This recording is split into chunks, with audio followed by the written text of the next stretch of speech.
Jagat maya pada baru-baru ini dihebohkan dengan video seorang bocah SD sedang menangis di makam ayahnya. Dalam video yang beredar, bocah SD itu tampak menggunakan baju biru sedang bersandar di tanah makam ayahnya sambil memegang batu nisan. Di sampingnya terdapat tas dan juga keranjang jualannya. Usut punya usut, bocah SD yang viral ini bernama Prelian dan merupakan pedagang kue. Videonya viral setelah diunggah oleh akun Instagram Fadly_respect. Setelah selesai berkeluh kesah di makam sang ayah, anak itu berdiri membawa keranjang jualannya. Ia lalu berkeliling menjajakan dagangannya. Sesekali bocah itu berhenti untuk membetulkan sepatunya yang sudah rusak.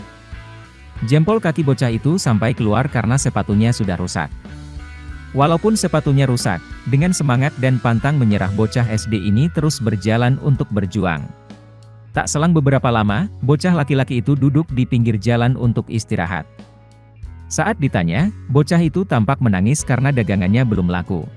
Dari keterangan pengunggah, Prelian ditinggal selamanya oleh sang ayah sekitar 2 tahun lalu karena sakit tumor ginjal. Ibunya pergi sejak lama dan tak kembali. Sedangkan kakaknya putus sekolah sejak 3 tahun lalu dan pergi bekerja. Namun belum diketahui pasti lokasi pasti keberadaan bocah tersebut. Video ini pun mendapat banyak komentar dari para netizen.